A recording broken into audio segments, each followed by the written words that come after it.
Hi friends, welcome to Top Winner Academy. And if you have any doubt on the last classes, you can WhatsApp me on 8078316065. Okay, and sorry for the delay of this much. And today onwards we will be having classes on almost all the days.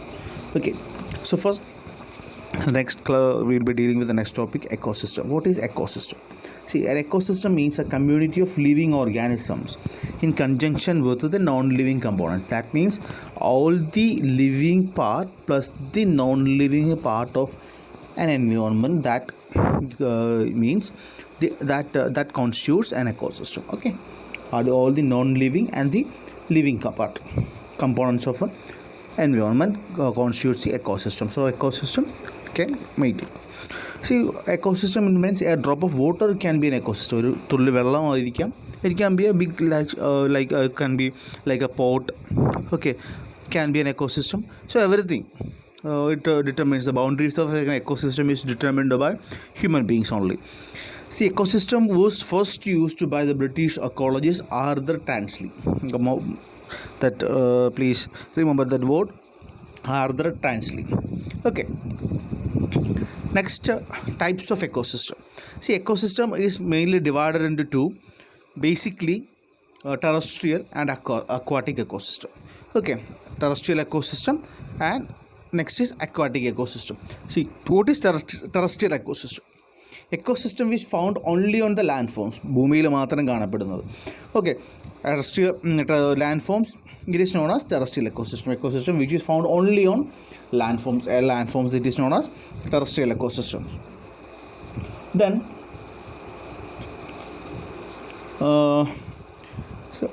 and water is a limited water. It's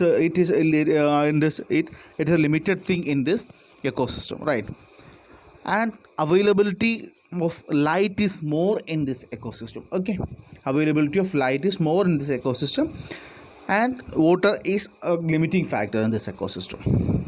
Then example, forest ecosystem is an example, desert ecosystem is an example, grassland ecosystem is an example, mountain ecosystem is an example. Next is aquatic ecosystem. See, ecosystem which exists in a body of water, വെള്ളത്തിൽ exist ചെയ്യുന്നത് ecosystem which exists in a body of water, it is called aquatic ecosystem.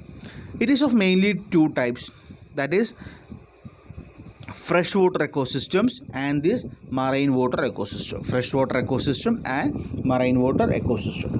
Okay, then another classification is natural ecosystem and man-made ecosystem. Okay, first we will deal with natural ecosystem. What is natural ecosystem?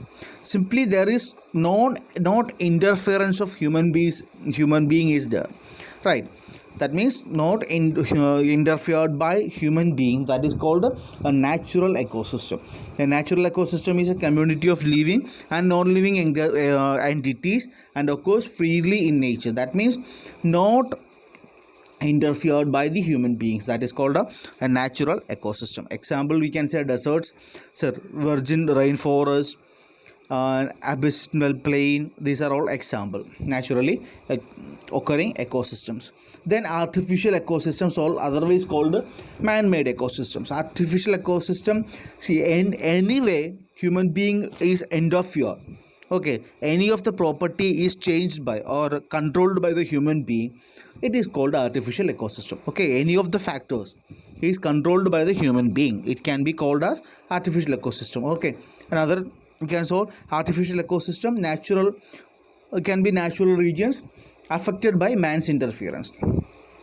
Okay, it is affected by man interference, or in another way we can call it as any of the factors is controlled by the human beings, it is called artificial ecosystems. Okay, there are artificial lakes, then reservoirs, townships and cities. These are all artificial ecosystems. Then components of ecosystem. Okay, components of ecosystem, mainly two components or mainly two categories are there. Abiotic components, that is non-living, and biotic components, that means living components. So we will discuss each and everything.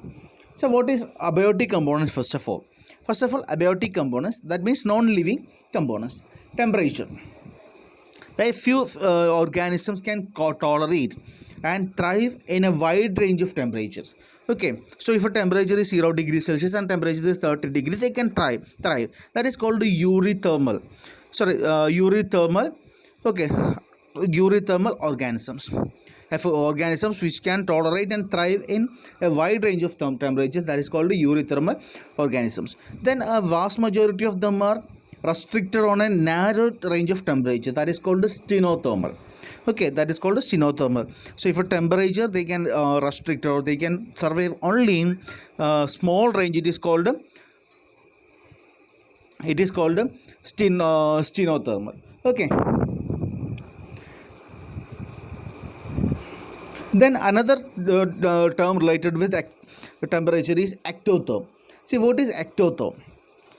Ectotherm means any animal whose regulation of body temperature depends on the external source as sunlight or heated rocks. That is called ectotherm. That means an animal which can regulate the temperature according to the external temperature. Any animal which can regulate the body temperature according to the external source of temperature, that is called ectotherm. അതായത് temperature outside മാറുന്നതിനനുസരിച്ചിട്ട് അതിൻ്റെ body temperature കൂട്ടുകയോ കുറയ്ക്കുകയോ ചെയ്യുന്നതാണ് ectotherms എന്ന് പറയുന്നത്. For example fishes, amphibians, reptiles, they are also called cold-blooded animals.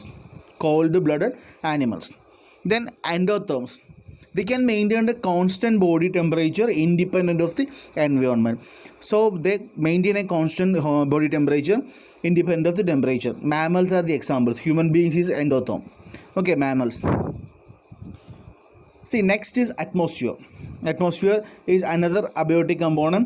See, in atmosphere 20% of oxygen, 21% of oxygen is there, and 78% of nitrogen is there. Oxygen is a gas which supports combustion, and nitrogen prevents spontaneous combustion. Then organic compounds such as proteins are there, carbohydrates are there, lipids, and they are essential for energy transfer in the living world. So next we can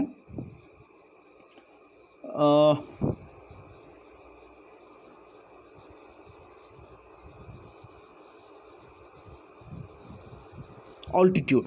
See, as you go, altitude mean height. As you go in height, this vertical zonation of vegetation is we can see. So we will study altitude in detail. Anyway, if you go in heights higher, also as the altitude increases, the vegetation decreases. We will study in detail, but anyway you should understand this, right? Then salinity.